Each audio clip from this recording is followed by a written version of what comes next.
হ্যাঁ, ঠিক আছে, অসুবিধা মানে আপনার এর মধ্যে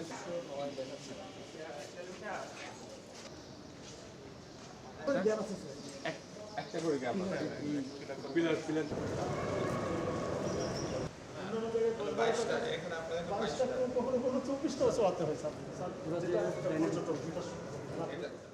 মাননীয় প্রধানমন্ত্রী আপনার আমাদের বিএনপি ইলেকশন ক্যাম্পেইনের ম্যান্ডেট ছিল ম্যানিফেস্টোতে যে আমরা সারা বাংলাদেশের কানেক্টিভিটি ইমপ্রুভমেন্ট এবং মাননীয় প্রধানমন্ত্রীর কমিটমেন্ট অনুযায়ী আমরা ঈদের আগেই আপনার বিভিন্ন জায়গায় কক্সবাজার স্টেশন ছাড়া বিভিন্ন এয়ারপোর্ট এবং ট্রেনে আমরা ফ্রি ওয়াইফাই দেওয়া শুরু করেছি এবং এটা আপনার আমাদের কমিটমেন্টের পার্ট এবং আমরা ইন্টারনেট সেবাটাকে জনগণের দোরগোড়ায় পৌঁছে দিতে চাই। সেটা আপনার ট্রেন স্টেশন, ট্রেন, বিমানবন্দর। আমরা সকালে আজকে বিমানবন্দর আসছি, বিমানবন্দরও হচ্ছে লাইভ। সো মানুষের সেবা করাটা এবং মানুষের দোরগোড়ায় ফাস্টেস্ট অ্যান্ড রিলায়েবল ইন্টারনেট পৌঁছে দেওয়া এটা আমাদের দায়িত্ব।